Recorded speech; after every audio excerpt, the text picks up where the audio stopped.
This week, we have one that we found at random that we're going to talk about. Yes. It's a fun little indie deal that we found on our favorite streaming service, Tubi. The holy grail of independent films and B movies. For real. I mean, I can't think of anything that's going to beat it. Yeah. We talked about a lot of really good lessons. Mm-hmm. We also at some point, so we should probably preface, because it's mentioned in the episode, but we really did enjoy this movie. Oh, yeah, because we do kind of shit on it a lot in the beginning of the episode. And to be fair, I think that just comes from, I mean, let's be honest, all right? Even like the grand masters, like Halloween, Friday the 13th, Freddy Krueger, First Nightmare on Elm Street, and all of the subsequent films that follow those franchises and some other big ones, there is a ton of shit you can pick apart. This is true. I don't care how many hundreds of millions of dollars you have in a budget and what, God among directors you have. There's always stuff to pick, especially in horror. So we do. And, but we really did enjoy, I mean, this is a fun movie. And, again, a little bit of a spoiler. We do highly recommend watching it for fun, watching it for some lessons, some examples of, hey, that's really well done. I would like to do that. Yeah. And I mean, even some of your favorite movies, like in some of my favorite movies, there are definitely instances where it's like, okay, where we make fun of stuff. Like Star Wars, mm-hmm. I can pick that apart. I love that till, and I will till the day I die. Mm-hmm. But I can pick it apart. Alien. I mean, Riff Tracks picked apart Alien. Oh, like in a stellar way. Yeah. And they love it. Yeah. Every movie has its thing. So we do realize that midway through the episode, going through the movie, that, by the way, we really did enjoy it. It is a great film. Everyone did a really great job on their respective parts, everything from on screen to behind screen. And a lot of really good lessons on where to spend your money and how to get the performances, as a director. Mm-hmm. And, as an actor, lean into it. Yeah. I mean, I also think that this movie is a really phenomenal example of an indie horror that is less of a scare fest and more of like a cerebral kind of think fest. Yeah, yeah. And we kind of talk about that a little bit, but it is a wonderful ride. Mm-hmm. And this is what is typically referred to as grounded horror. Sure. And grounded sci-fi, because it is a horror sci-fi right. Horror, depending on where you look at it. Mm-hmm. Anyway. Without further ado. Yeah, let's get into this. Yeah, Boom. Let's do it.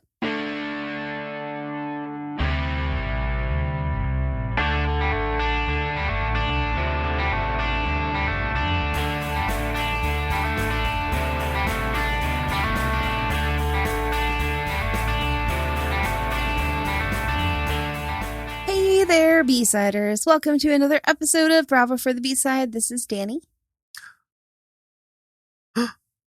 No trope? No, I'm getting exhausted by that. Okay. Well, and this is Jim. It's still plain just Jim.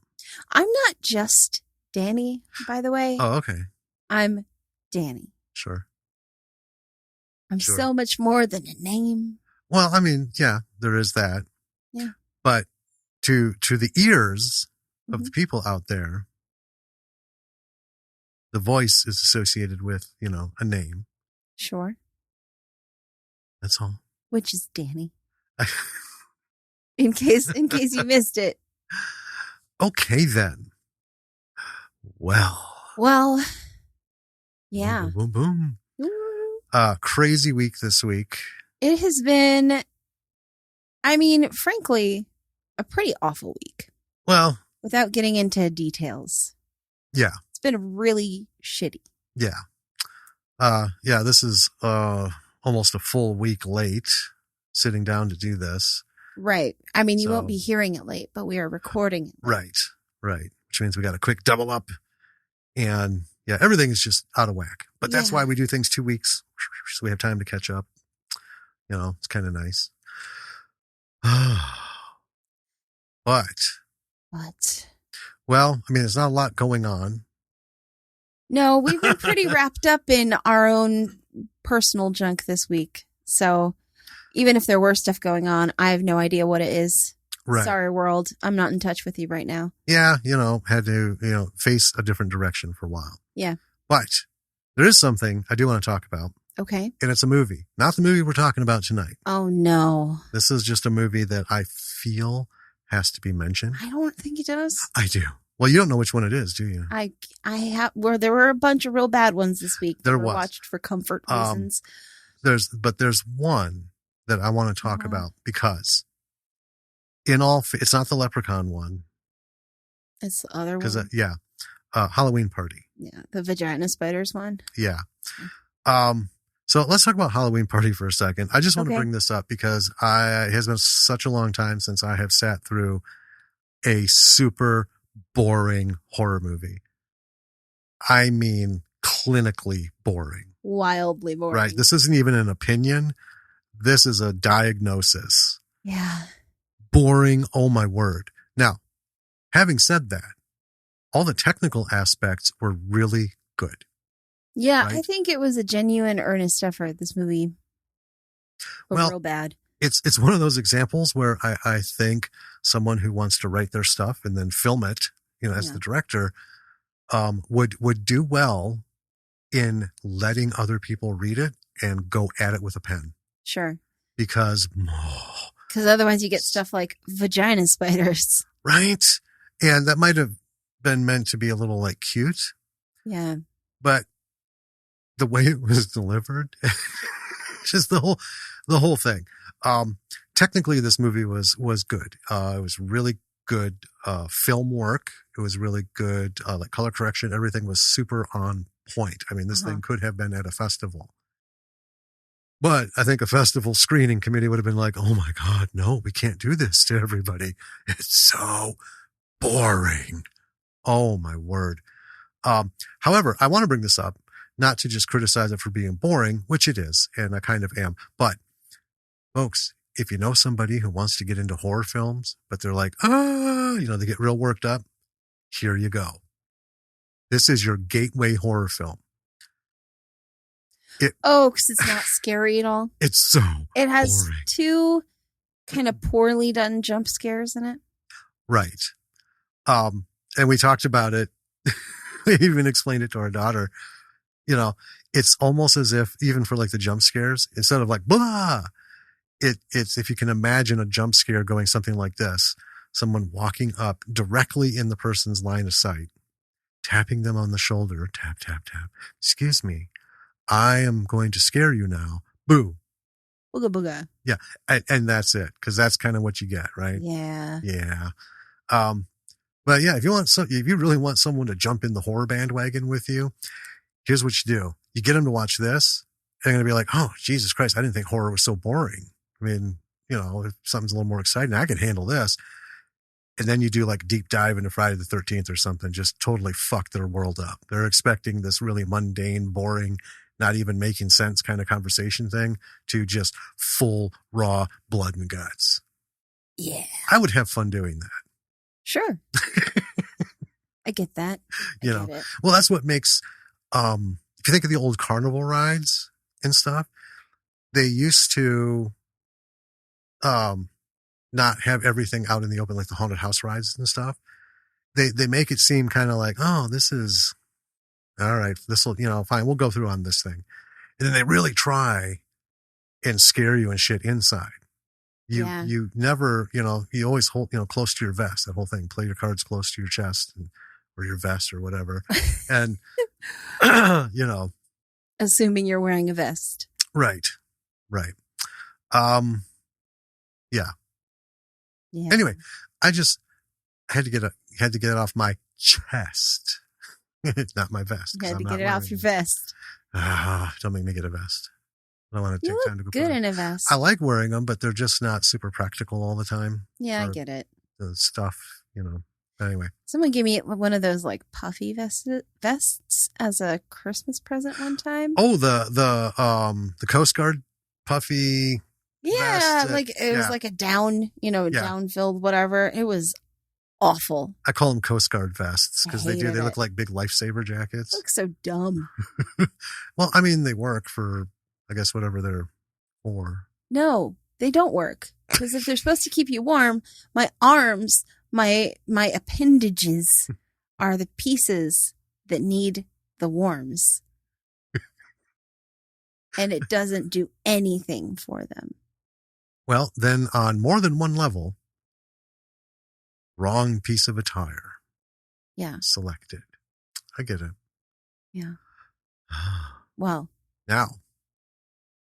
We watched a pretty cool movie for this episode. Yeah. And interestingly enough, like the other ones, it's just something we found. Yeah. Hadn't seen before and watched the trailer and thought, all right, this looks like it has some stuff. It also had a really cool cover. It did. Yeah. It did. So it sold us and it delivered. You can say that up front. Was it perfect? No. No, and those are some things that we will get into. But I mean, very rarely is there a perfect movie.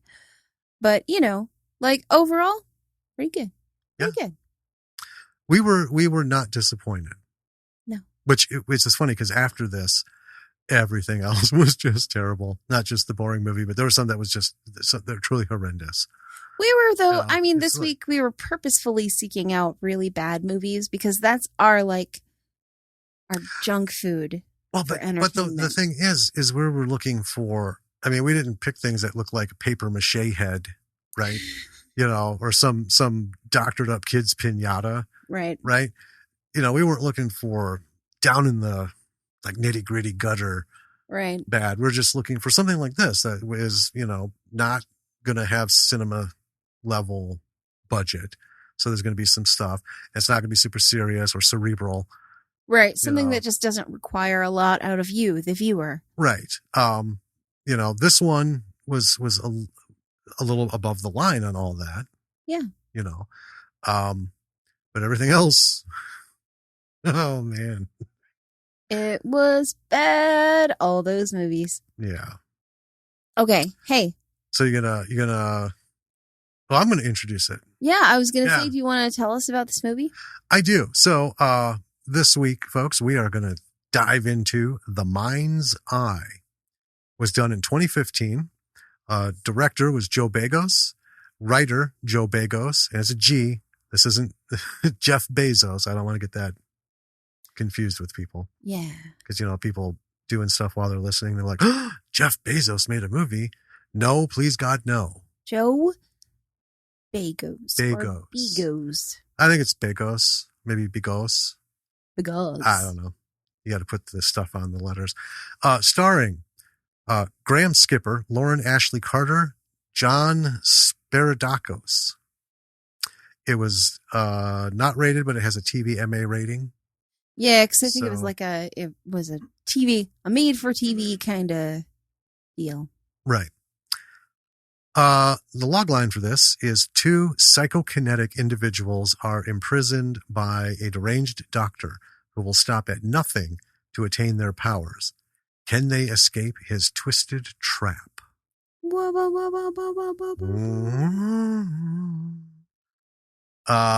Just want to say, yeah, that's fairly accurate. Yeah, I would agree. The last bit, though, just as a hint, lesson number 1, folks. Never, under any circumstances, in your plot summary, your log line, your one line, any of it, never insert a question, and certainly never end with a question. Yeah, it's just a really weird thing to do. It is. There's no producer out there who will enjoy that. That's the across the board. And we've talked to a lot of people and heard a lot of preferences for pitches and stuff, this is like the one of the 3 universal things you never do. Don't ask questions. Right. Right. Because they're not here to do a quiz show. I mean, that's kind of like what we've been told, Right. We've had one person, I'm not on a fucking quiz show. I just want the information right here. Yes. Tell me. Don't ask me. Because that right away sours them. Yeah. I mean, it's kind of like, okay, wait, you expect me to do some work here? Right. I'm not about that. No, thank you. I would have rephrased that. If you had to have that last sentence in there, like you couldn't sleep at night. Because I need that last sentence in there about the trap. So the deranged doctor who will stop at nothing to attain their powers. Together, they must try to escape his trap, his twisted trap. Right. Make it as a statement, and that actually excites the mind more. Just saying it like that makes me feel like, let's see this journey. But, can they escape his twisted trap? That's like 1930s Circus Barker stuff. It is weird, isn't it? So before I bring us into this movie, sure, I want to give listeners the definition of psychokinesis. Okay. According to Google. Sure. And this is the definition, literally from Oxford Languages, put in a Google search. The supposed ability to move objects by mental effort alone. Yeah.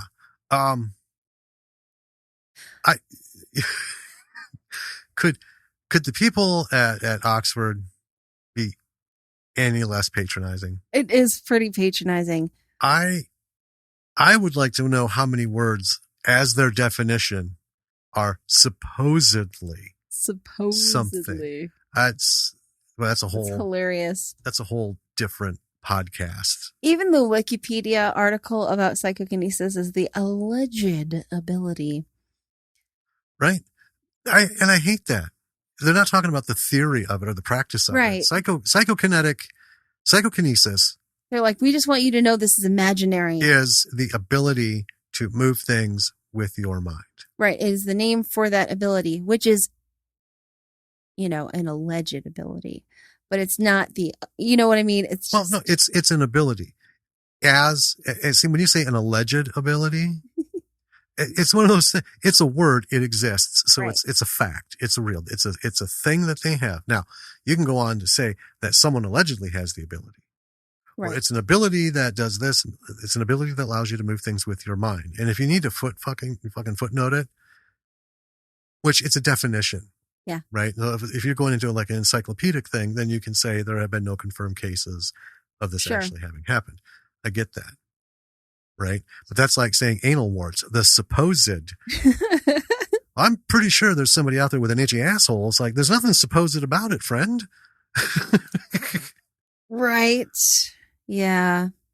Anyway. I don't know. Fucking patronizing Oxford jerks. The feet snobs. Right? Jeez. Well, why don't you start to tell us about this alleged movie? This alleged movie. Okay. I like it. Well, we start out with a little blurb on the screen. Super. That is explaining, I didn't write it all down, but essentially that in the 90s, like there's more cases of psychokinesis and stuff. Oh, can I jump in before that? Because before that even came up, there was a super that says this film should be played loud. Oh, that's true. Yeah. And they risked turning me off on this movie before it even fucking started. That's true. I just want to say, don't tell me how to control my volume. Right. I don't like that shit. Mm-hmm. I that's why we don't like going to movie theaters for certain movies. Let me decide. Yeah. Right. I mean, if you're in the theater, I understand loud, but they overdo it a lot. I know what my ears can handle. Well, and I know what I want to deal with. Right. Right. And I kind of, it soured me a little bit because I thought, oh, is this one of those that's going to have so many fucking sound problems? they're playing it off as this film should be played loud. And then, you know, in parentheticals, we don't get to see because you can't otherwise fucking hear them. But that wasn't the case. It wasn't. And I wouldn't have wanted to play this loud because there was a whole lot of like sci-fi effect sounds. Yeah, we get into some of that. They don't improve with volume. No. They don't scale up. No. Okay, I'm sorry. Let us continue because I also did not get the Yeah, it was like there are more cases in the 90s. The military wanted to help refine them. Oh, sure. Refine their skills. That was kind of the hint they gave us. It doesn't matter. We didn't need that super anyway. No. And then we see a guy walking for like a really long time. He's just walking and walking and walking and walking and walking. He is. And then we see that it's November 1990 because we get that other super coming up. And a cop is stopping and starting to badger the walking guy, which is not very nice. He was literally just walking and the cop just like pulled up and was like, "Hey, what are you doing?" Yeah. Reminded me of First Blood with Sylvester Stallone. That was the first movie. That was when we met John Rambo. Right. And it's the same thing. He's just this dude walking in his old Vietnam War jacket. You know, he's a veteran and he's just shuffling along a highway and some podunk sheriff pulls up next to him and immediately just starts fucking with him. Right? Yeah. Hassling him. You know, we don't like drifters here. Where are you going? Well, none of your motherfucking business. Right? Big hat. Come on. So the walking guy starts to get antsy. And like the cop starts really badgering him. Like he gets out and he's like, "We're just being a real jerk." Mm-hmm. And ultimately, the cop car windows explode as this guy starts looking like he's got to have poop. Yeah. Hey. Are you okay? Yeah. I mean, to be fair, that's exactly what it looks like. Have you witnessed someone using psychokinesis? No, I'm just thinking of all the movies I'm going to reference. Oh, sure. In conjunction with this film. Yeah. It's not the most attractive looking power to use in a movie. No, he looks like he hasn't passed a bowel movement in probably 8 or 9 days. And here comes the big one. And it was now or never. Right. He was just diving into it. I'm either going to burst this out or I'm going to die trying. Yeah. Yeah, it's hard to do mind powers without looking a little weird. That's I think the biggest criticism is that. And it's not just the fault of this movie, but I think maybe we as a collective creative body in filmmaking can form a committee and think about and decide upon something less like someone's taking a poop to display mind powers. I think we can look into that. Yeah. And I mean, the committee can like put forth ideas and vote on it. And then, we'll come out with something better, hopefully. Sure. Anyway. Yep. Moving on. So he also starts throwing the cops around with his mind. And then we're at the station. And apparently they managed to subdue him somehow. Because there's a cop talking to some other guy about walking dude in the interrogation room. And walking dude has a bag over his head.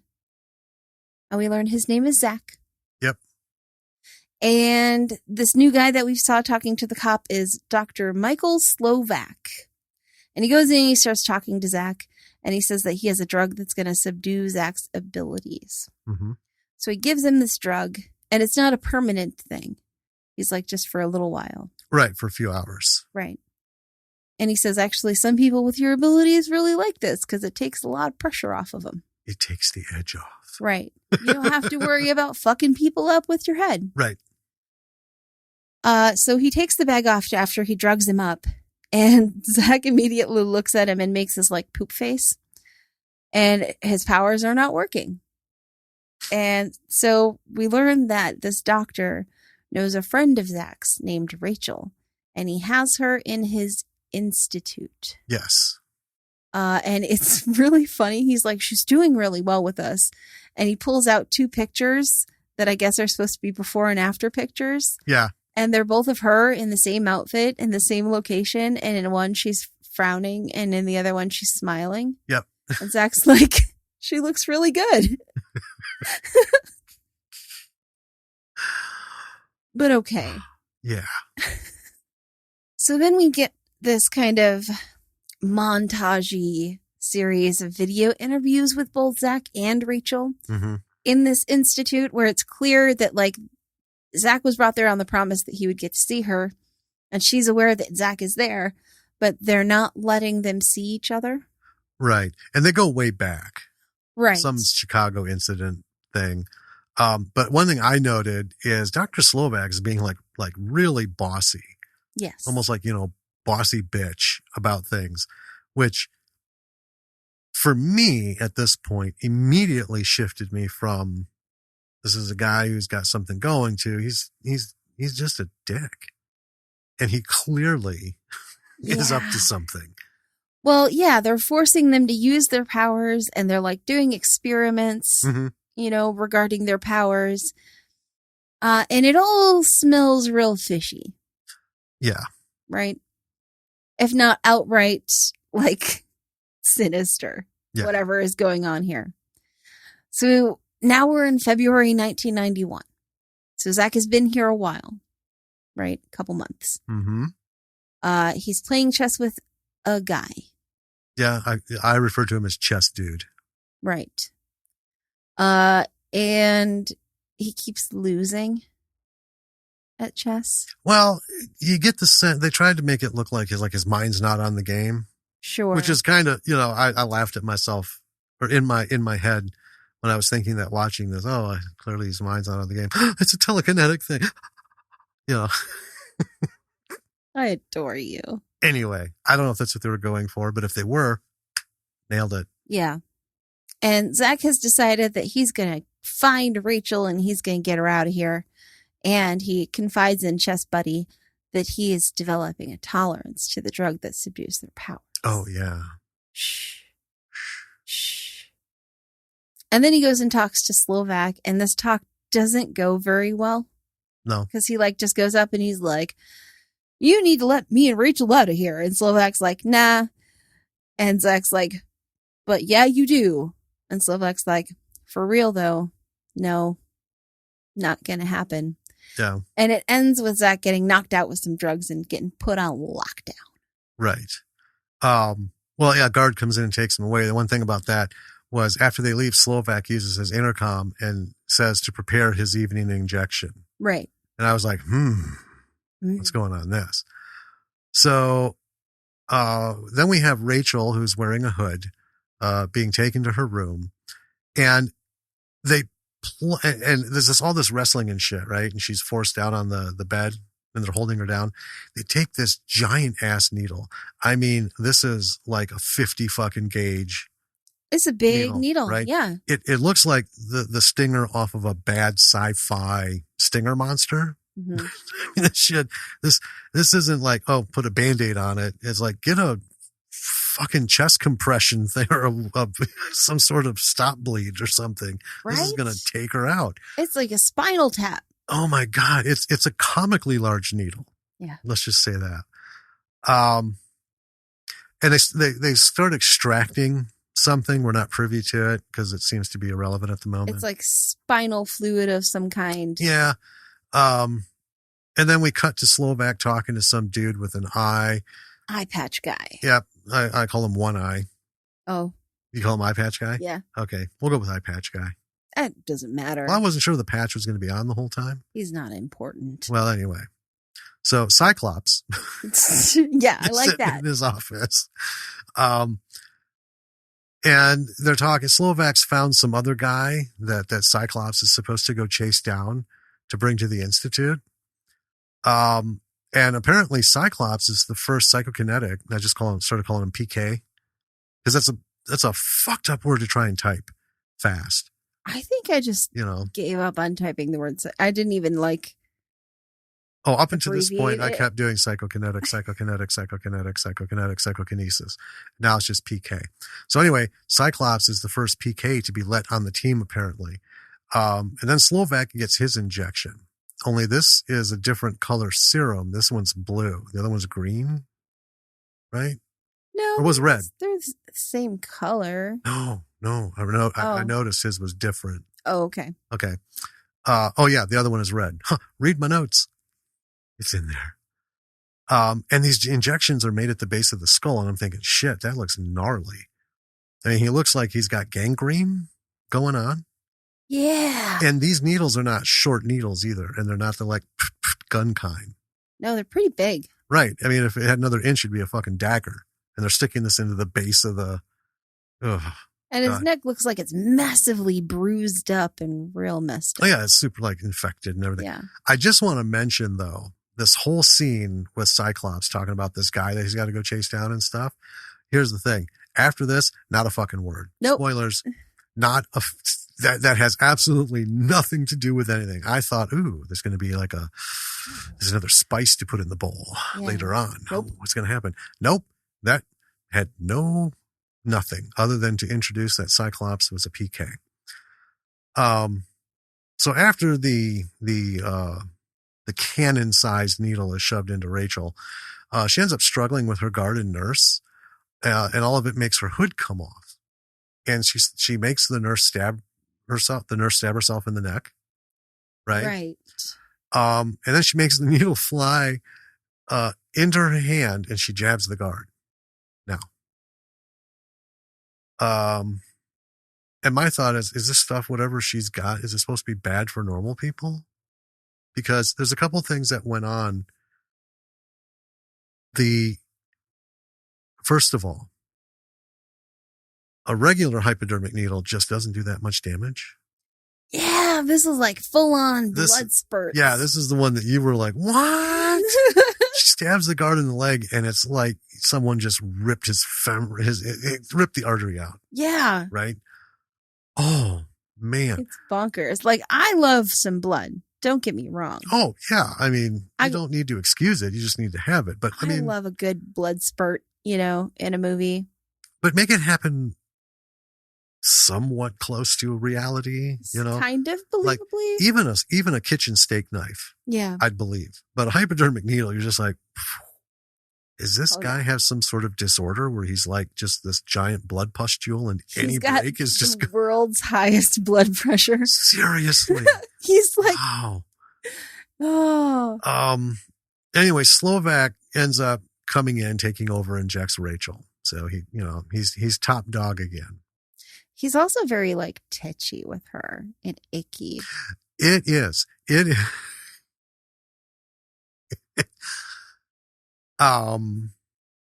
So he's inappropriate in 1,000 different ways. Yes. 999 of them, you just let go because it's a horror movie, right? But that one way, that touching, the doctor touching the patient is like, you know what? All those other 999 don't even add up to this one. Yeah. It's just, it is just nasty. Icky. Anyway, Zack wakes up in his room, cuffed to his bed. Tries using his powers. There's lots of yelling, but nothing's going on. He's wearing a hood. And then the guard and nurse come to his room. So I'm thinking, wow, quick recovery. And interestingly enough, Zack uses his powers to split the hood. Yeah, he explodes the bag on his head. Yeah, and then the straps and stuff. So as he's free, the door opens, he attacks the guard, and then asks the nurse where Rachel is and leaves. So I had to question at this point, well, why isn't everyone else ripping these bags open? Yeah. Now, I suppose if they're shot up with the stuff, they can't do anything. But if they're not shot up with the stuff, right? Yeah. So it was interesting. So he leaves to go get Rachel. He picks up Chest Dude. who's just like hanging out in the house. Like, will somebody play with me? Chess buddy. Somebody play with me, please. A guard comes in drawing a gun. Zack makes the guard shoot himself in the foot. I thought, that's pretty cool. I can get that. And then suddenly they're at Slovak's house. Zack knocks Slovak down with a chair using PK. Chess dude goes downstairs. Now, this is what I didn't understand. There's no clear plan here. Nope. But everyone's like owning what they're doing. And I thought, that's cool, but where's the coordination? And then all of a sudden, here's the big moment. Slovak uses PK on Zack. Yeah, he moves a table. Yeah, not just moves the table. That sumbitch goes flying. Yeah. Like the table itself was alive and had a hatred of Zack. There it went. So now Slovak is stealing their powers. He seems really delighted with himself when he does this. Out comes a gun. Rachel pulls a gun on Slovak. Guards are coming.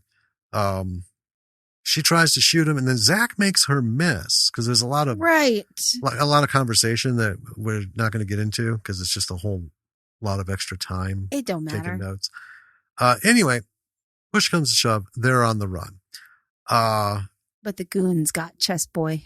They did. They got Chess Boy, Chess Dude. On the run, Zack uses PK to spin a guard's head around. The way. Yeah, this is the first time we've seen this kind of thing. But then he drops to the ground from the exertion. And then Rachel ends up carjacking some poor guy driving by. And then we get this little bit drive. Rachel's confirming Slovak trying to steal all these people's powers for himself. And then there you go. Yeah. So then we have Slovak giving kind of like a briefing to his team, which includes Eye Patch Dude, Cyclops. And he is sending them to Zack's last known address before he went missing, like years before. Mm-hmm. To which I was like, I mean, if that's the address he went missing from, that's not the first place I would send people. Just as a general rule. Right. But I guess if you have no idea where to go, that's a place to start. I suppose, yeah. So then we have Zack and Rachel are at a house somewhere in Connecticut because they passed a Connecticut sign. Yeah. And it turns out to be his parents' house, which I'm like, if you're on the run, this is like the absolute worst place you can go. Yeah. No one is there. So then they're just kind of like sleeping on the couch, and a car pulls up and the lights through the window wake up Rachel, and it's Zack's dad, who is like shocked to see him. Right. Immediately hugs him. So I like Dad at this point. Apparently Zack didn't run away from home because of Dad. Right. Right. And they're aware that Slovak is going to find them there really quickly. But Dad is going to help him out. Right. Yeah. They can stay there. He's going to find them a new car that isn't stolen. Because she carjacked that guy. Yeah, and everyone's looking for it. Right.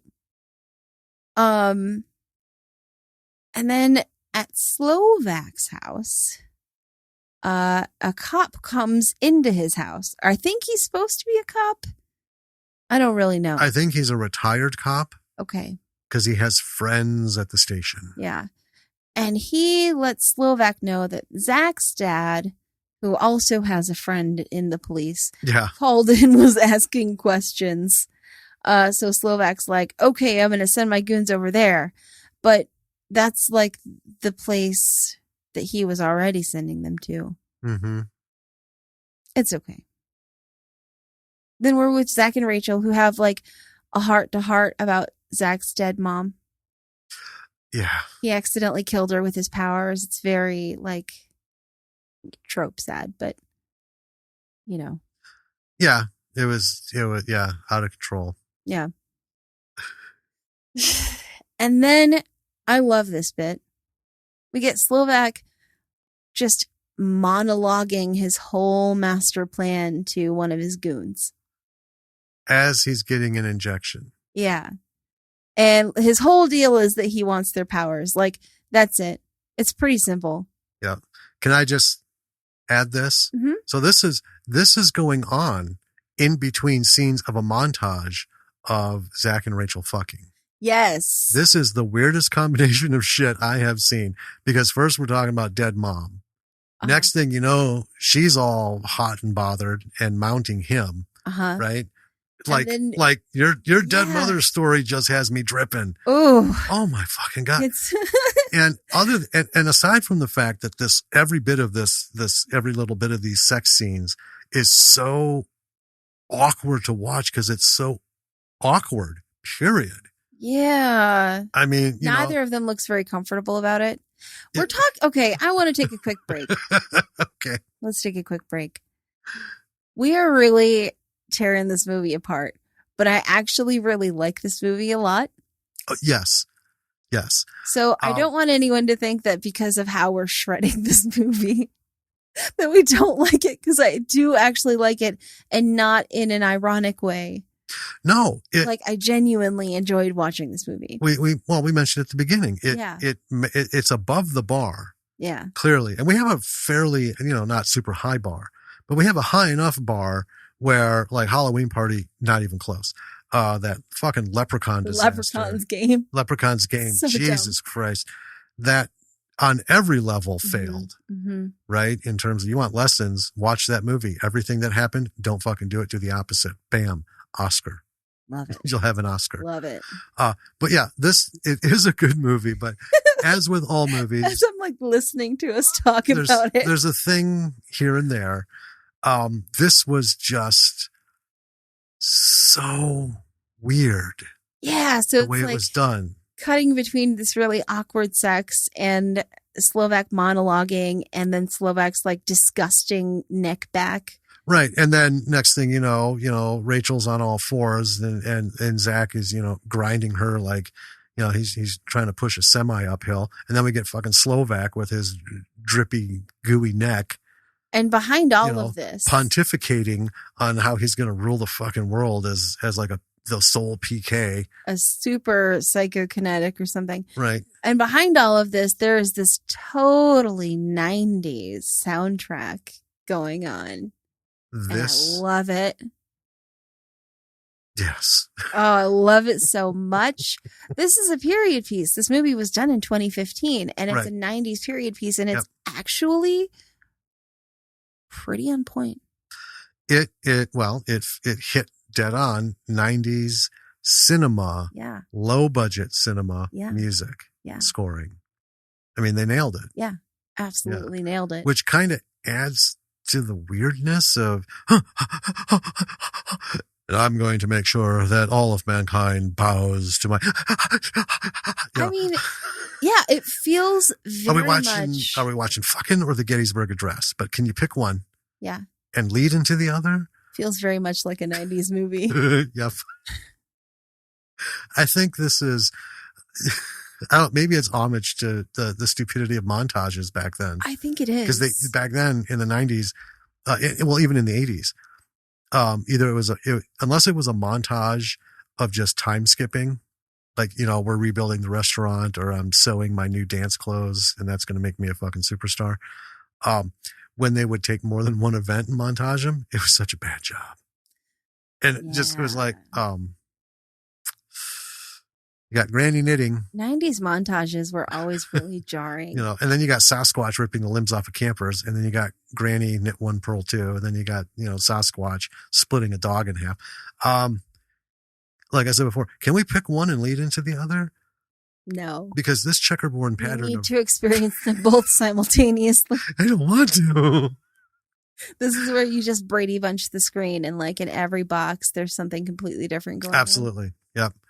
Yes. Anyway, I think we've established we're good with this movie. Yeah. Let's keep talking about the movie so we can get to, we can actually talk good stuff about it at the end. Yeah. Yeah. Well, why don't you tell us what Slovak's latest shot did to him? Well, let's see. That comes later. No, it messed him up. Like he's got red eyes and crazy. Yeah, but in between his Lincoln address and the two of these two fucking, the bad guys show up at Dad's. There's a whole bunch of stuff that goes on. No, this is before the bad guy show. Like, it's just a short thing. He's not super duper messed up yet, but he's got, like, he looks like he just popped like 16 Viagra and is like looking for something to pound, is the face that he has. Oh, well, his face. Yeah, I thought you were talking about the actual things. Okay. So I just want to say the actor who plays Slovak, love him, did the most fantastic, because Slovak as written, right, is one of the cheesiest fucking, he's like, imagine the most over the top Bond villain. That's Slovak. He's Dr. Evil. He is. And what makes it funny is he's just such a nobody, right? Yeah. I mean, you get the sense that he's not this world renowned doctor. He doesn't have all this stuff. What he has is a farm with a couple buildings, right? And he's doing all this shit out of everybody's, he calls it an institute and stuff. And he just has all these grandiose plans. Yeah. Of all this shit going on. You know, he wants to. It boils down to basically he wants psychokinetic powers. Yeah. So anyway, it's the face I expected. Yeah. Yeah. He's just like, and if you were in the room, you'd be like, please don't look at me that way. Yes. I don't want to be the recipient of what's causing that look. That's what I'm saying. Oh God. So yeah. After that, then the guard and Cyclops arrive at the house, right? And Dad answers, they force their way in. Cyclops is, running around. The guard's beating on Dad. Zack comes running down, makes the guard put the gun under his chin. Cyclops hits Zack with a flower pot. There's just a lot of great, a lot of back and forth stuff going on, typical stuff. But I did note that there are some great blood effects. Yeah. As the guard is beating and pounding on Dad and cutting him with stuff, it's legit. Oh yeah. These effects. It's really good. It's practical effects and they are top notch. I got, so bam. And then we learned Dad has PK power too. Dun, dun, dun. So he tries to kill the guard, but then Cyclops blows his brains out. Yeah. Sorry, Dad. And then, convinced, for some reason, Zack is out of the picture. He goes up hunting for Rachel. Mm-hmm. Zack, of course, breaks free, heads upstairs. Cyclops finds Rachel, charges in. Then there's a big conflict. Zack gets there just in time. We've got struggles between Zack, Cyclops, the guard, and Rachel. And then, one's on one, one's on the other. Just kind of, like wild dogs. Yeah. Right? Rachel gets shot in the leg. Zack gets stabbed in the leg. Shoots Cyclops in the shoulder. Rachel uses PK on the guard, lifts him into the air, and makes his head explode. This was the most severe PK effect yet. Yes. And that was fucking fantastic. Mm-hmm. The editing, right? Oh, yeah. I mean, if you look at it with a razor sharp eye, obviously you can see where the cut was made. Oh, yeah. Okay. But when you're watching it for fun, if you're just in this for entertainment value, it was fucking fantastic. It was really fun. Solid.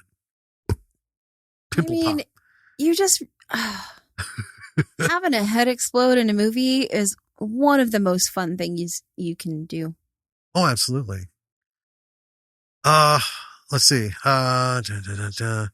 Then we cut back to Slovak, and this is what I was talking about. His neck is super fucked up. The veins on his face are black. Mm-hmm. Right?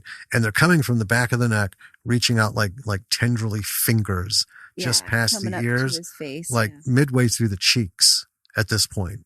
So we're getting the sense that it's growing. Right? It's like the practical here is really good. He looks super gnarly. It's cool. Yeah. And his voice has like this weird echo to it. Yeah, that was the other thing. He's talking like he's like full of demons. Yeah. It's this really echoey kind of thing. He uses PK to kill his informant cop dude. For like no reason. Right. No. He's got all the shit now. He's just drunk with power. Yeah. He's just fucking spinning out of control. Mm-hmm. Chess dude is causing some issues in the holding room. Yep. Yeah. You want to wrap it up from there? Sure. So, yeah. Chess Boy is up to something, so Slovak goes to investigate. And then Zack wakes up in the bathroom at his dad's house, and he goes out to find Rachel on the floor, dead? And I was like, I guess. She's laying there. Whatever she did to the goon guy. I certainly thought so, because I even said, man, that was a whole lot of shit for nothing. Cyclops is gone. And again, like the music, the lighting, everything here is totally 90s. I love it. Mm-hmm. So Zack gets on the phone and reports a homicide. And then he says one victim is barely alive. So I was like, oh, I guess she isn't dead. Right. Good. And he gets in the car and he is furious. And we know because he is making the I almost have to poop face. Right. It's not. It's similar. It is similar. Yes, it's in the same class. Yes, but it's not not that particular thing. Mm-hmm. It's a clear delineation. Yeah. So Chess Boy apparently just wanted Slovak's attention, which he got, because Slovak goes down and he gives another monologue to Chess Boy, and I'm like, boy, Slovak really likes his monologues. He sure does. There was no reason for him to give all of this exposition to Chess Boy, but it's okay because I loved it. And then they fight with a bed frame. They're like pushing it between each other. Right. With their minds. Yeah. And Slovak eventually pins Chess Boy to the wall with it. And then, this is pretty good, and I really like the effects here. He uses his powers to rip Chess Boy in half. Yes. Not like a chest burster scene. No. Not, like a head popping scene. He fucking chainsawed to a side of beef. Yeah. Real. Yeah. That was awesome. Oh, it's so fun. I love stuff like that. Then we have Zack. He's using a payphone to make sure whether Rachel's still alive. Did the cops get there and get her? Yeah. Yep, she is. She found her in a hospital somewhere. And also, there's a sign in the background in this scene for Marlboros at $1.94 a pack. Are you guys? Do you want to do ahead. it? No, you do it. Well, okay. So the reason this comes up is because we're watching this, and here's the thing about this. I had completely forgotten it's a period piece, that we're in the 90s, or we're in 1991 at this point, right? Which says a lot about this movie. Yeah. Right? I mean, when you think about it, it's 90s all the way through. They didn't fuck that up. No. But here's the thing with period pieces. Sometimes you just can't get away from the fact that it's 1991. Right. And the story and all the other shit suffers. This one, they establish it, you bought it, but then it just becomes, it doesn't matter. You're so engrossed in what's going on, right? So I'm looking at this. I'm like, where the fuck did they shoot this? In what state are Marlboros $1.49? And then, yeah, 90s throwback. Well, no. What did you say to me? Oh, I was just thinking the same thing. That's amazing. No, you reminded me. Oh, I did. You're like, honey, That's 1990. This is 1991. Oh, well, because when I saw it, I was like, "Oh my god, $1.94 a pack," and then I was like, "Oh yeah, yeah." 90s. And I mean, that's credit to the movie, but it's also two smokers who are very aware that every pack of cigarettes is like 4 fucking crack purchases, right? You can get crack on the street for less than a fucking cigarettes. So all this terrible shit going on. All this blood, all this mayhem. $1.94. We're like, look at the price of those fucking cigarettes. is this in New Jersey? Because I will make a fucking trip and buy a truckload. Yeah. And bring them back. So, anyway. Meanwhile, Eye Patch made it, or Cyclops, I'm sorry, it's just because it says Eye Patch in here. He made it back to Slovak. And there's a radio call-in that there's someone at the gate. And it is Zack. And I'm like, wow, he got there really fast. Eye Patch just got there. Right. Like a minute ago. Yeah. Crazy. Zack must have been just fucking speed demoning. Well, you kind of get the sense that maybe Eye Patch Cyclops was time. Well, yeah, it was like what's done is done, and all right, asshole's gone. I got this, and yeah, I'm just Whereas Zack is a man with purpose. Cyclops is also reporting to Slovak that Zack is dead. Right. Mm-hmm. And just as he's telling Slovak that there's a call and it's Zack, and Slovak's like, oh, really? So the gate guard gets... I thought you were dead. The gate guard just real quick gets a double tap from Zack. Because Zack is not wasting any time. No. Takes care of this clown really quick. And then he marches right up to the house. Again, no plan. Zack is just flying by the seat of his pants. And Slovak sees him on the cameras, which he has like conveniently everywhere, I guess. And he sends his goons out. And in the guardhouse, Zack is like, it's weird because we see him marching up to the house. Right. And then Slovak sends the goons out. And then Zack is like taking cover in the guardhouse, which he just walked away from. Maybe that's a little continuity error. Maybe. Or he saw them coming and was like, oh, better hunker down. Ope. Ope.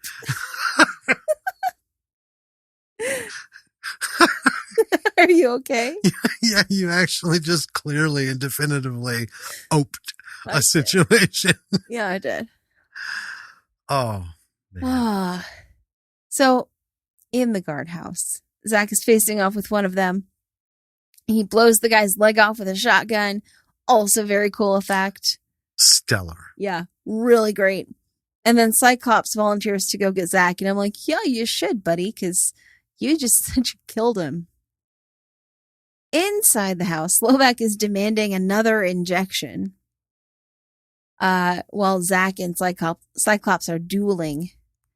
And eventually Zack gets Cyclops with one of the one of the drug injection things. Right. That stops their powers, and then beheads him with an axe. Yeah. Again. Using PK. Awesome. Yep. So then Slovak gives himself a new injection. Yeah. And apparently this one's got a lot of kick to it. Yeah. So he falls to the floor. He's all fucked up in the face. The shit is the black veins are like everywhere, crisscrossing his face, and he looks like a zombie. Yeah, he looks truly transformed. And of course Zack comes in at this point. There's another head splitting because there's goons everywhere. Yeah, we get another head splitting during the fight, and then there's this bloody PK off. I put it where they're just going at each other like crazy. It's like a tennis match. And then they end up falling to the floor exhausted. Slovak takes off. Well, not before he monologues again.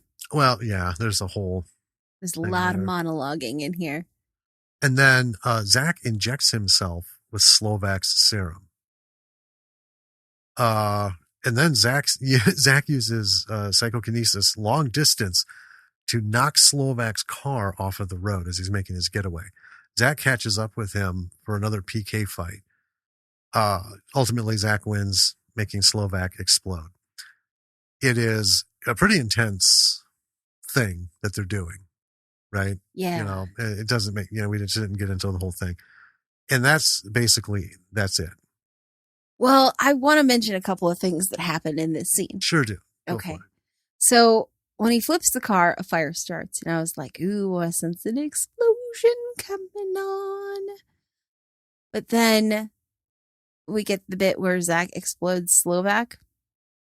And while he's doing this, there's, I call it 90s tragic hero music. Yeah.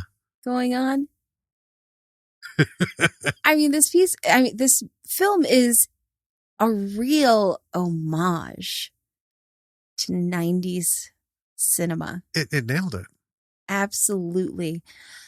And I didn't realize how much I just desperately wanted an homage to 90s cinema. I grew up watching 90s cinema. That was my era of, becoming a person, right? I was born in 87. The 90s were my very formative years. Yes. And I just really loved it. I mean, no matter what, when you watch movies from the 90s and then you see something like this, it's a great thing. Yeah. So let's talk about some of the top things about this. Okay. First off, I want to say anyone who knows horror back to the 80s and even late 70s, that this is directly tied into Scanners. Oh, yeah. Yeah. Scanners was one of the most mind-bending, mind-fuck movies, because these people with mental powers.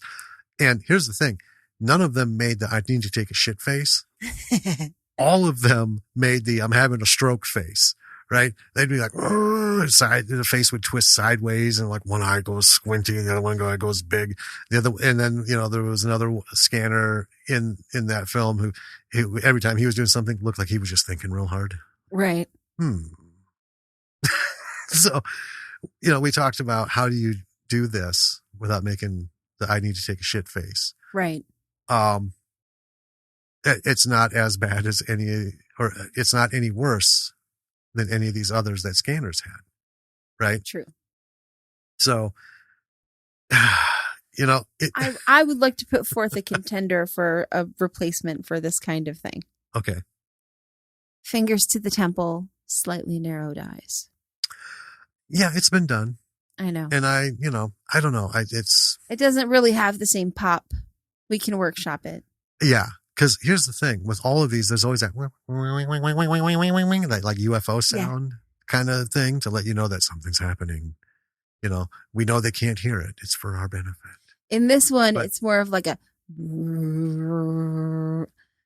Yeah. It reminded me of some of the sounds.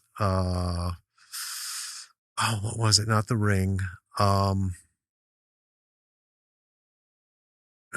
it Dark Water? Yeah, I think Dark Water. That kind of sort of like something's happening, but they use that for the otherworldly shit going on. Right. Anyway. So yeah, this is just right away. I'm like Scanners, but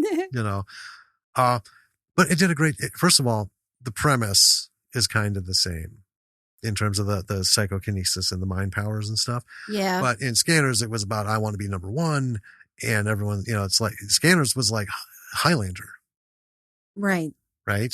There can be only one. Scanners are looking for each other. They don't know who they are. And when one's found, you find out that one of them's trying to kill them all so he can be the guy. The big scanner. Yeah. This is, Slovak is just suffering from PK envy. Yep. That's all it is. He's just jelly. Yeah. That's just it. So that aside, the cinematography in this was great. Yeah. All right.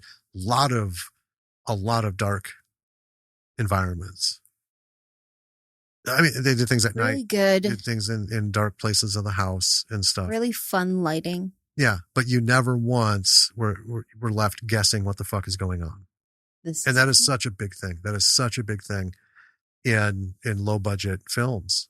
Even like Studio B movies, you know, when they don't give them the budget, it's like, well, I got to do something. Well, you know, I can either spend it on this that will last like 10 scenes, or I can buy a lighting rig for this one fucking scene.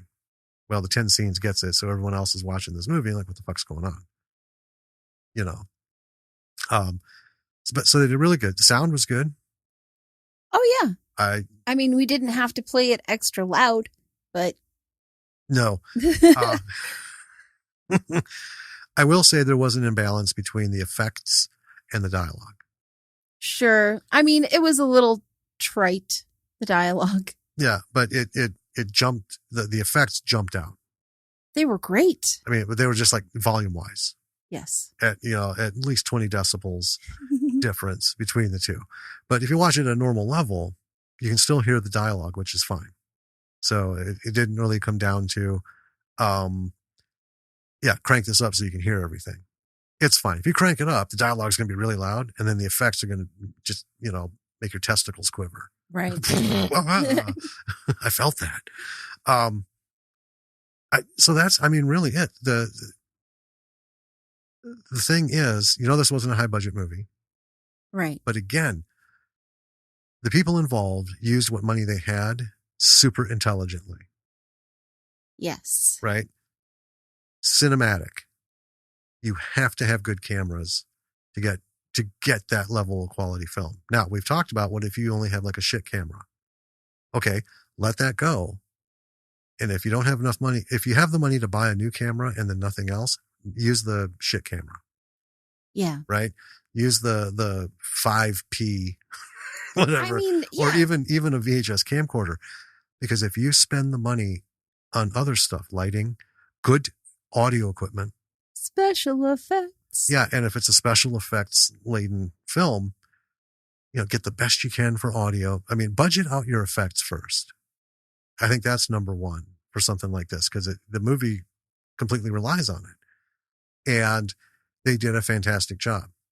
I didn't come away from this laughing and like, oh, that was so funny because it was so cheesy. We laughed because we just love that shit. You get a fucking body ripped in half and super gory heads exploding. Awesome. Yeah, we're going to laugh because we're like, awesome. There were a couple moments that could have been edited out. Yeah, like one or two or four of the monologues. I don't think we needed the same monologue over and over again. Right. But it's one of those rare instances where it works because it just elevates the cheesiness of this bad guy. Right. And again, it's not the actor's performance that it's bad cheesy. You can tell he's diving into this. He's a twirly mustache villain. Yeah, absolutely. He's just textbook. Yeah. And the guy nails it. The only acting issues were with some of the periphery people, like the one booth guard. Sure. Right. But here's the thing. These aren't people who were hired for their super great acting ability. They were hired to, fill a role that lasts 10 seconds. Yeah. On the screen. So you can kind of forgive that. But the actors who played Zack and Rachael, they did a great job. They carried this movie. Well, they had to. Well, it was them. Yeah. And they did the job. Mm-hmm. You were never once left wondering who's in charge. Right. And that's good acting. This is an excellent thing to watch for actors, right? Who are developing their thing and stuff. This would be a fun movie to watch and just see, with limited tools. Cause really it's just, look like you're doing mental things. That's what the director said. Okay. Look mental. You don't think he said, look like you're taking a poopy? I don't think so. Okay. But all the technical stuff was really good. It's just, we could pick apart some more stuff in terms of singling it out, but all the technical stuff was good. So the motion of the cameras was good. So they had the right rigging, or they had the right, whatever they did. If they were doing it handheld, they either had a fucking kick-ass cameraman who can hold his own, or, they had a nice small gimbal rig to keep a steady cam. Little steady cam. Right. Hey. Yeah. The soundtrack to this movie? Yep. I was leaving that for you. Perfect. Very 90s, very like Casio, Ooh, I miss that. I miss it. Yeah. I miss it a lot. I also want to bring up something that is something we haven't yet brought up in an episode. Sure. Sci-fi rules of the world that you're creating in your film. There are a lot of indie films, particularly in the sci-fi realm. I mean, there aren't, in comparison to horror movies, for example, there aren't a lot, right? But there is occasionally an issue wherein you're like not staying true to the rules that you have set forth in the film. Oh, absolutely. Yeah. And I want to say that this film does 99% stay within the rules and boundaries that they set forth that we're kind of learning as we go. Right? Except at the end where Zack uses his PK to sight unseen flip the car. However, that can be forgiven because he just shot himself up with some of the super stuff. Right. Right? But if you must break the rules in your movie, this is the kind of thing that you do with it, is you make it like a really dramatic moment. Right. And it has a cost. Yes. Right? Well, I think we need to back up a little bit. Okay. Because we didn't actually talk about this element of the movie. Sure. So the psychokinesis, to use it on someone, they have to be able to see them. That's why the hoods. That's why there were a lot of we didn't put it in our notes, but there was a lot of questions that came up. Why not this? Why didn't they do that? Why didn't they do this? And as you're watching, you're like, why? Well, then it is actually revealed to us, not by them saying, but there's a pinnacle scene where it all clicks together. And that's when he's trying to save his dad. Right. And he can't see the guy. Yeah. But he looks in the mirror and that's across the it's like the TV reflection. Or, yeah, the TV reflection on an old tube TV screen. And it worked. Yeah. And you could see that he was like, I don't know. Right. But yeah, so all of this, in the secret to the whole psychokinetic thing is the person who's... They have to see the person or the object that they're focusing on. Mm-hmm. That's why in the beginning, Zack was easily knocked out, that he was knocked out by the cop. Right. Who came up behind him, right? Because he just had no control over... Well, and in the scene where Rachel is fighting with the nurse and the goon, she is only able to use her powers after she manages to get the bag off of her head. Right. She's just all squirrely up till then. Just thrashing and everything. But yeah, then the bag gets worked off. And then right away she goes to work on him. Mm-hmm. Yeah. Yeah. And it's also established in the movie that like using their powers does have a physical toll on them. Yes. Right? They get tired. They can't use them after a certain, like it's not a hard and fast rule of how much they can, but they do, like in the montage stuff, they get pushed to the point where they're like, I just can't, I need to rest. Well, and it's like in the beginning, they can do this thing and it has a little bit of an effect on them. Mm-hmm. But as it goes on, they try and do more and more and it has bigger effects because you get the whole sense that they're not there yet. They know how to use the power, but they can't like tap it full force. Yeah. But we see that in the PK battle between Slovak and Zack, where they're just going balls out and both of them are just like, oh, fuck. Like their noses start bleeding and they just hit the ground like noodles. I mean, it's also illustrated in the effect that taking the injections has on Slovak. Yeah. In his nasty ass neck wound. Yeah. It's real gross. And it pulses. Ugh. Yeah. It's disturbing on so many levels. It is. And that's a real credit to the movie that it is like, it makes me go, ooh. Oh, yeah. The whole thing about this is decisions. I mean, I guess that's like the theme of the lessons here. You can achieve something like this on a fairly low budget and have these great special effects and have, good actors. Because to get good actors, really, you can have some really great actors. And we've talked about this. A-list actors have been in movies with shit directors. And you're like, I know he's not that bad of a fucking actor. For 30 years he's been in cinema, but holy shit, what happened? I know. Because the director is not just do this, do that, do this and that. You got to inspire people, and any actor will tell you, I got to feed off the energy of my fellow actors, right? We got to rule the scene, but we need a director who isn't just go there, stand there, do this, slap him, bend her over, run out the door. Right. They get into it. And if you want like examples of directors in action doing this, I recommend watching the making of Mandalorian. Oh, shots. Yeah. All these directors, those are lovely. They all do this rotation of taking turns directing the different episodes. And like Bryce Howard, right? She is so much like her dad. Ron Howard is an all up in there. Yeah. Right. He is a director who is like, what do you fucking need from me? Because I'm going to tell you what I need you to be doing, but you got to tell me what you need from me. Right. And it's collaborative. It's energy, it's believing. I mean, there's the episode of Big Bang Theory where Penny is doing the gorilla movie. Right. And Will Wheaton's on that bit. And the director's just like, reading his phone, doing stuff. He's like, action, cut. He's not even looking. Right. Don't be that director. Yeah. Right? We all get being a director is hard as hell.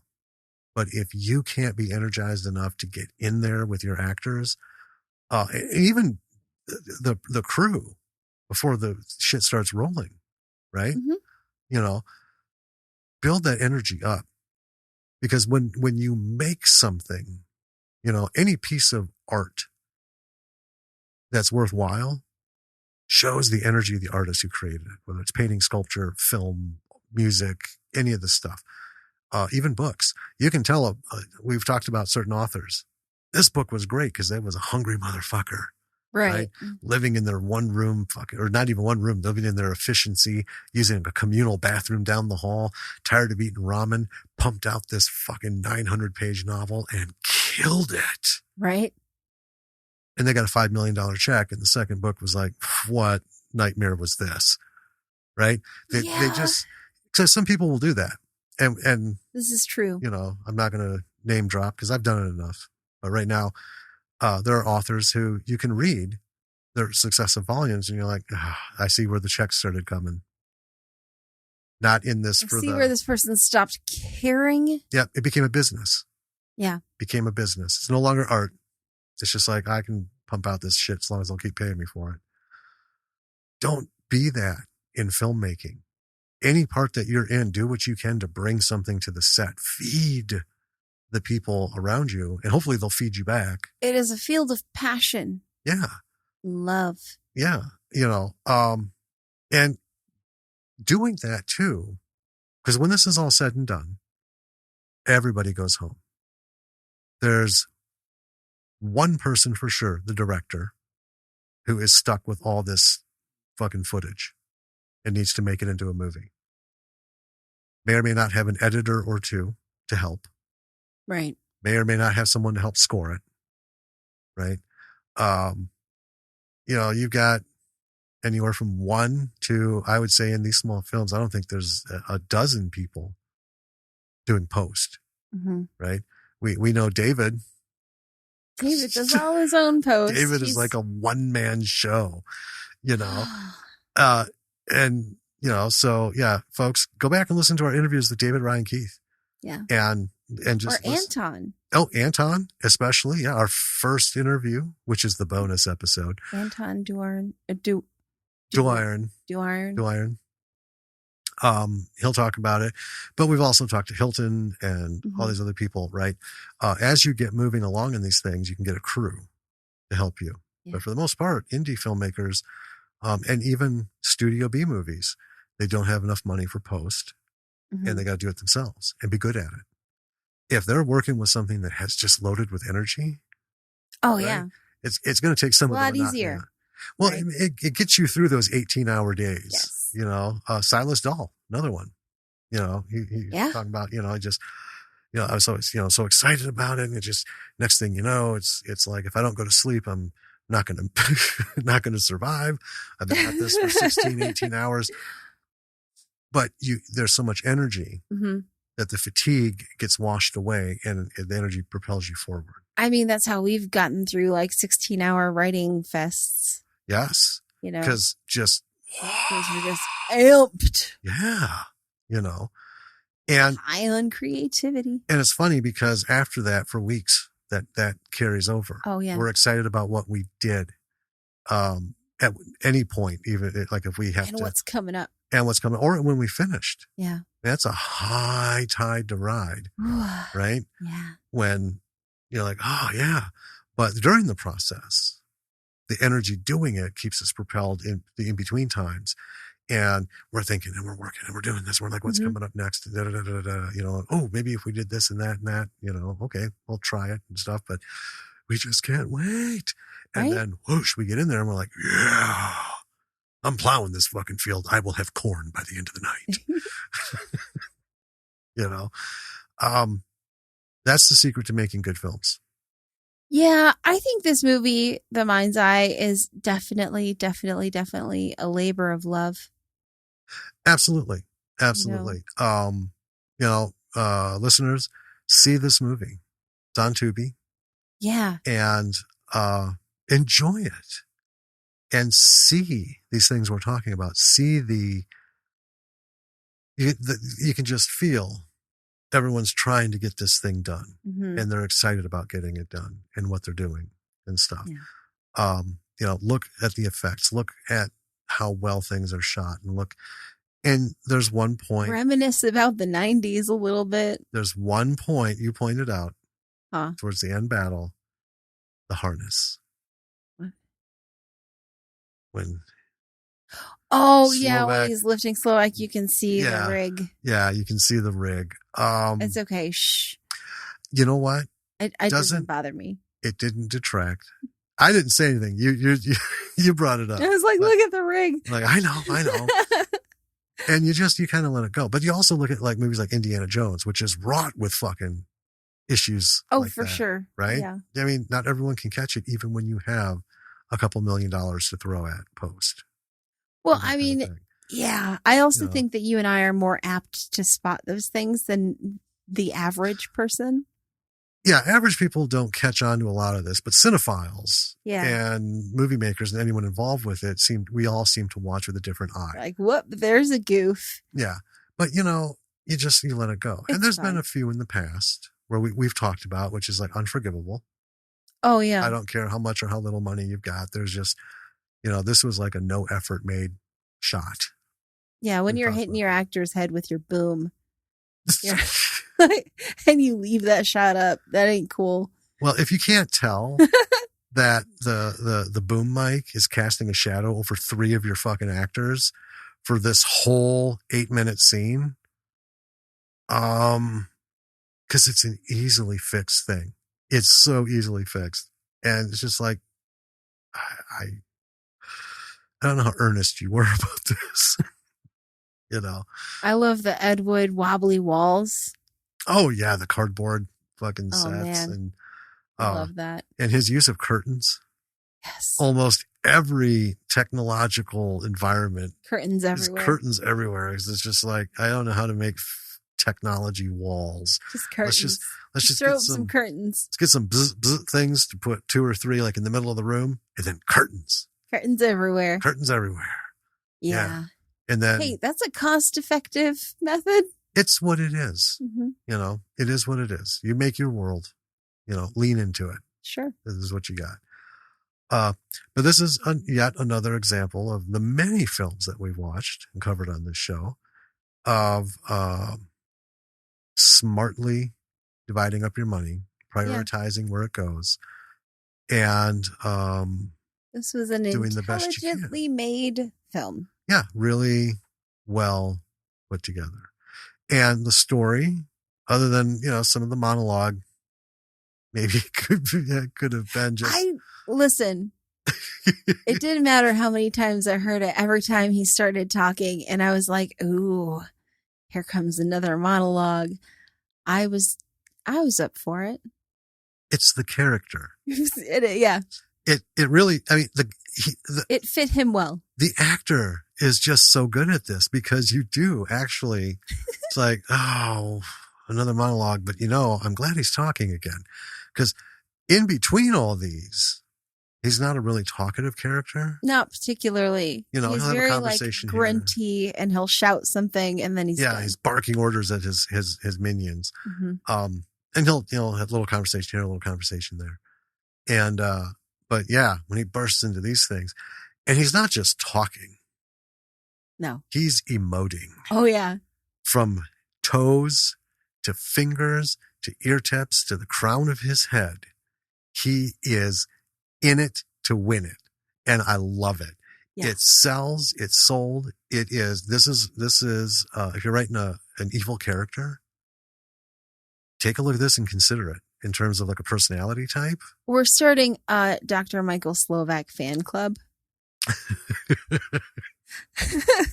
Just write us if you want to join. We could. I know. Dr. Slovak is a wonderfully done bad guy. He really is, right? Zack and Rachael did a fantastic job. Even Chess Dude.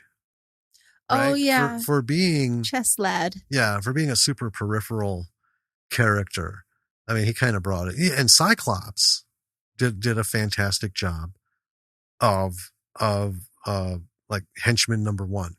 Yeah, he had maybe like 3 full lines throughout the whole movie, but the rest of it, he was just sitting there looking cool. Well, yeah, and, kicking ass and taking names, right?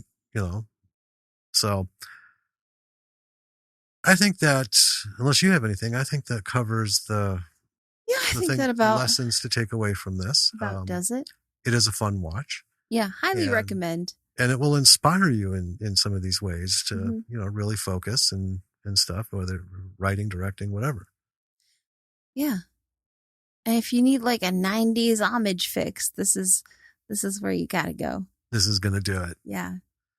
Scratches that itch. Well, B-siders, you can reach out to us if you want to contemplate about this by going to our website, www.lordsofmisruleproductions.com, where everything exists, including, because we mentioned this last time, and it has happened. It has been birthed. B.F. McGillicuddy lives. Yes. On the Lords of Misrule Productions website. He has his own page. As of this moment, the first 3 episodes are embedded. Our social media links now, instead of going to the YouTube channel for the podcast, if you click on the YouTube link, because you can only put one YouTube link on this, the way this is designed, it will go to BF McGillicuddy now. All our other social media links go to you can still find our YouTube if you just search Bravo for the B-side on YouTube.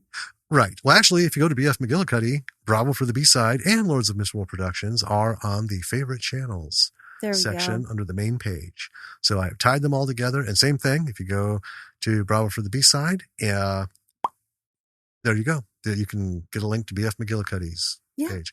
Not a whole lot going on the Lords of Misrule Productions page, because we're doing this podcast. We have our 2 project pages.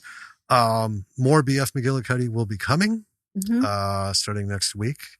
Going to be working on that to do it weekly. And you are ambitious, sir. Yeah. Also, just coming up, a couple things. Yeah. So got an email this week from Facebook saying that you can add your RSS feed for podcast to your podcast page. So guess what, friends? Yeah. You can listen to our podcast directly from our Facebook page. Bravo for the B-Side Facebook page. Bam. They're all there now, too. Heck yeah. Yeah. Now I got to figure out if it's actually going to show on our stats. Well, it's supposed to, and I get all that, but I'm telling you, some things don't work the way they're supposed to. I've been finding, and it's new. Yeah, because we're getting tens of thousands of MP3 media plays on the page. Really? But they don't. Yeah, we get.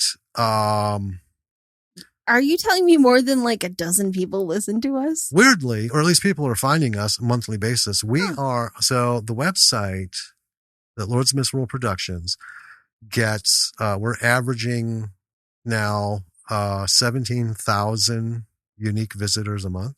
Cool. With 28,000 views. And we're just gigabytes and gigabytes of things. And we're getting hundreds and hundreds of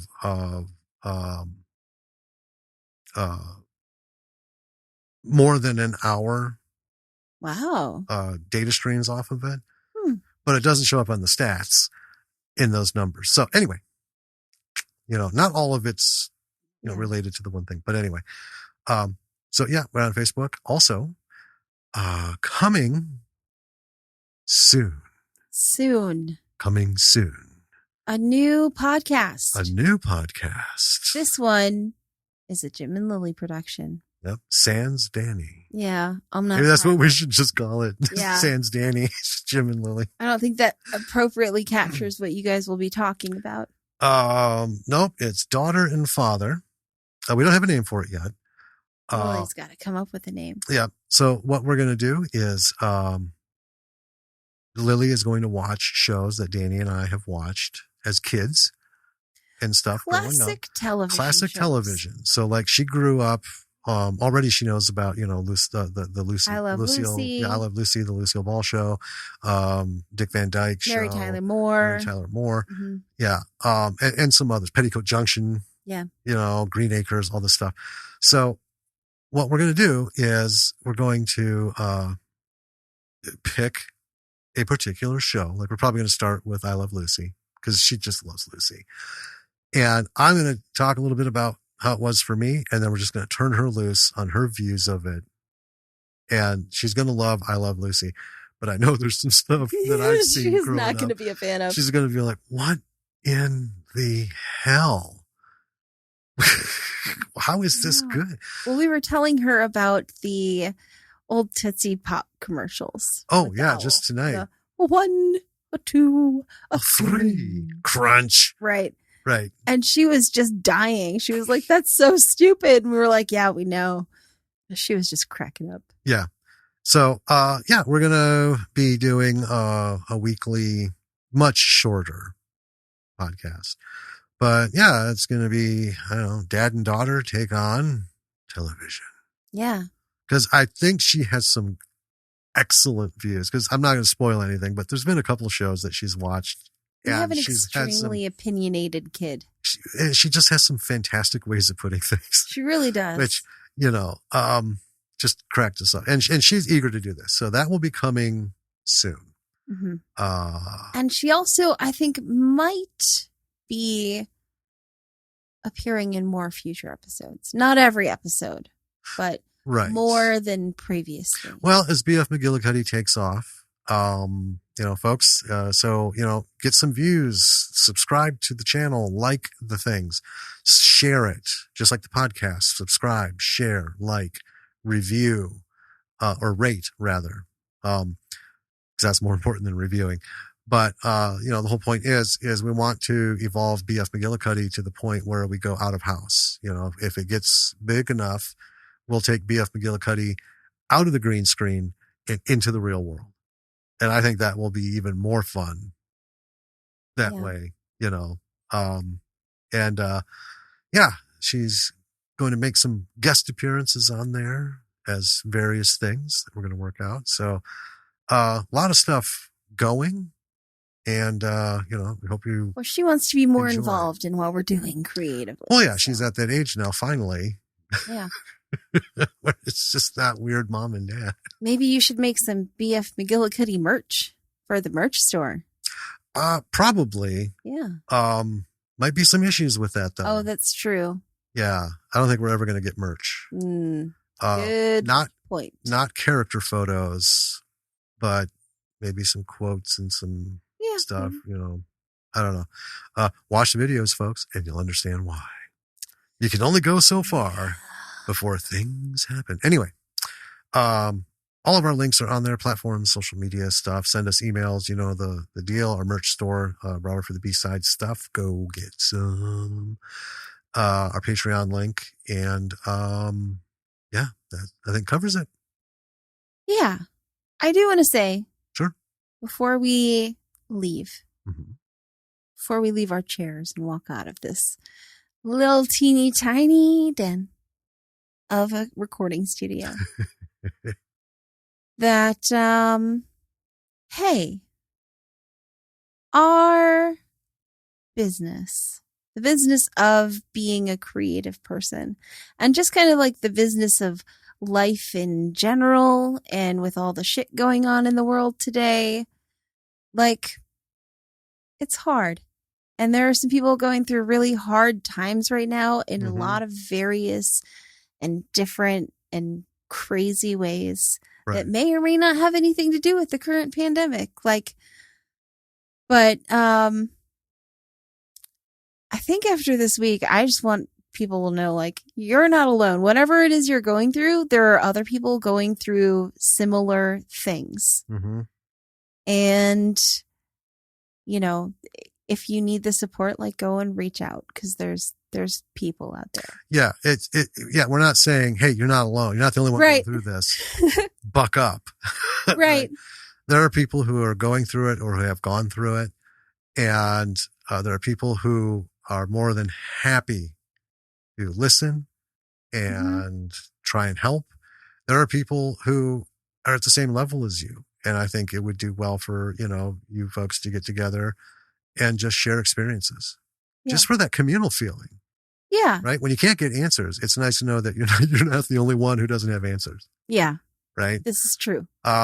Let's never forget that, because it's not just like the world of creatives. It's, you know, everybody. Yeah. But as creatives, the history of creatives is fraught with people going through some big things, alone. Well, I don't think there's any other business. I'm sorry, I don't mean to interrupt you, but I don't think there's any other like business where literally your job is like exposing your soul. I've never heard of an accountant so into his you know, indexing journals that he cut off his ear. Right. Right. Yeah. Okay. Creatives are passionate people, and passionate people can go off the rails. It's just that simple. Mm-hmm. Right. We all do in certain ways at all times where something's going on. But let's just recognize there are people, creative or not, that are going through some real shit right now. Yeah. And you know what? Let's just be human. Be human. And if you're listening and you're going through shit, there's a million places to go look. And if you just can't be bothered to try and sort it all out, because sometimes that shit's just, you know, it's too much forest to figure out where the fucking maple is. Yeah. Right? There's 2 email links on our webpage. Reach out. You know what? Because we'll listen, we'll chat, and we can certainly point you in directions where you need to be going. You know, I mean, I don't mean at the very least, therapy wise, say, but we can give you the phone numbers and the emails, and we can just listen. Yeah. And identify with, you know, what's happening. Sympathize. Yeah. And then go from there. Right. Yeah. I encourage every creative listening to this to reach out in your own way, whether you've got a podcast, whether you've got a website, whether you do it on your films, put it on a fucking card at the end of your YouTube video. Put a mention at the beginning or end of your film, feature or short, right? Let's just maybe stop waiting for the fucking politicians and everything to get their acts together, no matter what group they're from. How about we just start acting like humans to one another? And let's unite that way, because that's the biggest issue. Yeah. Anyway, I think that's our PSA for today. Yeah. You know, whether or not you think what you've done is great or shit. You did something and people acknowledge it, and you're in a big world full of tons of people in your tribe, right? Everyone has a tribe, no matter how lonely you think or how isolated you think you are. You have a tribe. Yeah, there are people out there for you. Yep. All right. Well, with that, that's going to do it for this week. Yeah. See the mind's eye. And just, have fun with it. Shit. Have fun with it. Yeah. I'm going to try and reach out, see if we can get some of these folks on, because it's just fun. That'd be fun. And all right. So until next week, B-Siders. This is Jim. And this is Danny. And we wish you the best, and we'll talk to you soon. Bye.